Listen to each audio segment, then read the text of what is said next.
Pride and Prejudice, Chapter 25. After a week spent in professions of love and schemes of felicity, Mr. Collins was called from his amiable Charlotte by the arrival of Saturday.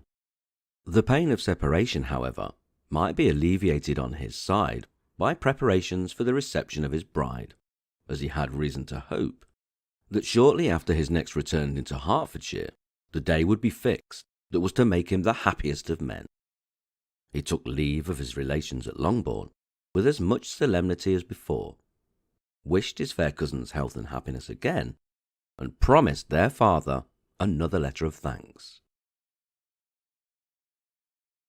On the following Monday, Mrs. Bennet had the pleasure of receiving her brother and his wife, who came as usual to spend the Christmas at Longbourn. Mr. Gardiner was a sensible, gentlemanlike man, greatly superior to his sister, as well by nature as education. The Netherfield ladies would have had difficulty in believing that a man who lived by trade, and within view of his own warehouses, could have been so well bred and agreeable. Mrs. Gardiner, who was several years younger than Mrs. Bennet and Mrs. Phillips, was an amiable, intelligent, elegant woman, and a great favourite with all her Longbourn nieces. Between the two eldest and herself especially, there subsisted a very particular regard. They had frequently been staying with her in town. The first part of Mrs. Gardiner's business on her arrival was to distribute her presents and describe the newest fashions. When this was done, she had a less active part to play. It became her turn to listen. Mrs. Bennet had many grievances to relate, and much to complain of. They had all been very ill-used since she last saw her sister. 2 of her girls had been on the point of marriage, and after all, there was nothing in it. I do not blame Jane, she continued, for Jane would have got Mr. Bingley if she could. But Lizzie, oh sister, it is very hard to think that she might have been Mr. Collins's wife by this time, had not it been for her own perverseness. He made her an offer in this very room, and she refused him. The consequence of it is that Lady Lucas will have her daughter married before I have, and that Longbourn estate is just as much entailed as ever. The Lucases are very artful people indeed, sister. They are all for what they can get. I am sorry to say it of them, but it is so. It makes me very nervous and poorly to be thwarted so in my own family, and to have neighbours who think of themselves before anybody else. However, your coming just at this time is the greatest of comforts, and I am very glad to hear what you have to tell us of long sleeves. Mrs. Gardiner, to whom the chief of this news had been given before, in the course of Jane and Elizabeth's correspondence with her, made her sister a slight answer, and in compassion to her nieces, turned the conversation. When alone with Elizabeth afterwards, she spoke more on the subject. "It seems likely to have been a desirable match for Jane," said she. "I am sorry it went off, but these things happen so often. A young man, such as you describe Mr. Bingley, so easily falls in love with a pretty girl for a few weeks, and when accident separates them, so easily forgets her, that these sort of inconstancies are very frequent." "An excellent consolation in its way," said Elizabeth, "but it will not do for us. We do not suffer by accident. It does not often happen that the interference of friends will persuade a young man of independent fortune to think no more of a girl, whom he was violently in love with only a few days before. But that expression of violently in love is so hackneyed, so doubtful, so indefinite, that it gives me very little idea. It is so often applied to feelings which arise from a half-hour's acquaintance, as to a real, strong attachment.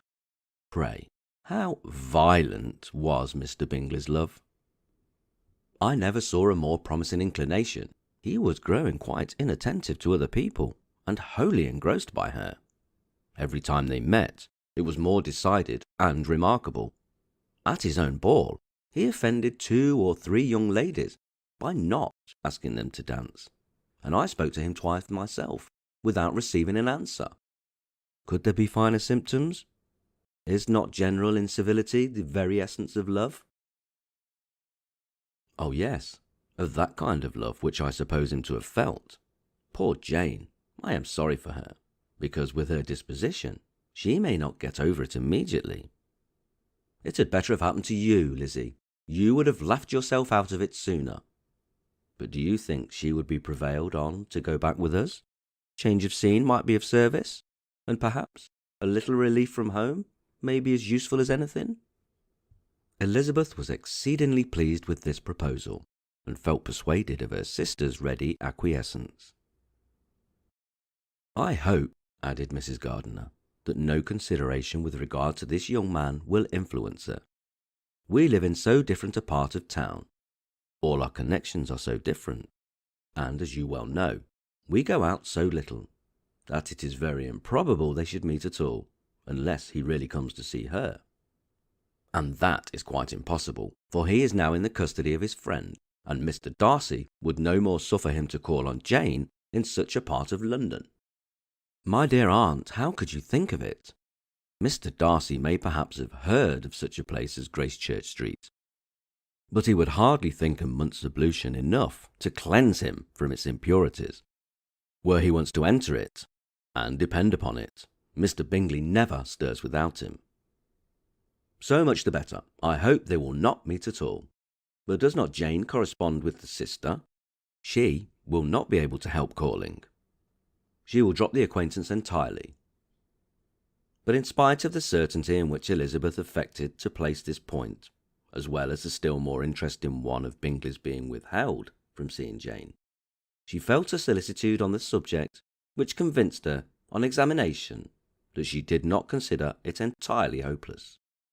It was possible, and sometimes she thought it probable, that his affection might be reanimated, and the influence of his friends successfully combated by the more natural influence of Jane's attractions.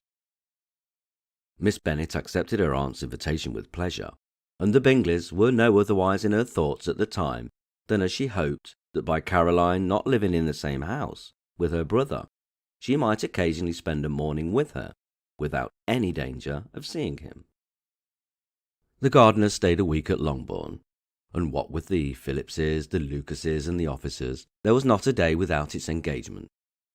Mrs. Bennet had so carefully provided for the entertainment of her brother and sister, that they did not once sit down to a family dinner. When the engagement was for home, some of the officers always made part of it, of which officers Mr. Wickham was sure to be one, and on these occasions Mrs. Gardiner, rendered suspicious by Elizabeth's warm commendation of him, narrowly observed them both, without supposing them, from what she saw, to be very seriously in love. Their preferences of each other was plain enough to make her a little uneasy, and she resolved to speak to Elizabeth on the subject before she left Hertfordshire, and represent to her the imprudence of encouraging such an attachment. To Mrs. Gardiner, Wickham had one means of affording pleasure, unconnected with general powers. About 10 or a dozen years ago, before her marriage, she had spent a considerable time in that very part of Derbyshire to which he belonged. They had, therefore, many acquaintance in common, and though Wickham had been little there since the death of Darcy's father 5 years before, it was yet in his power to give her fresher intelligence of her former friends than she had been in the way of procuring. Mrs. Gardiner had seen Pemberley, and known the late Mr. Darcy by character perfectly well. Here, consequently, was an inexhaustible subject of discourse. In comparing her recollection of Pemberley with the minute description which Wickham could give, and in bestowing her tribute of praise on the character of its late possessor, she was delighting both him and herself. On being made acquainted with the presents Mr. Darcy's treated of him, she tried to remember something of that gentleman's reputed disposition when quite a lad, which might agree with it, and was confident at last that she recollected having heard Mr. Fitzwilliam Darcy formerly spoken of as a very proud, ill-natured boy.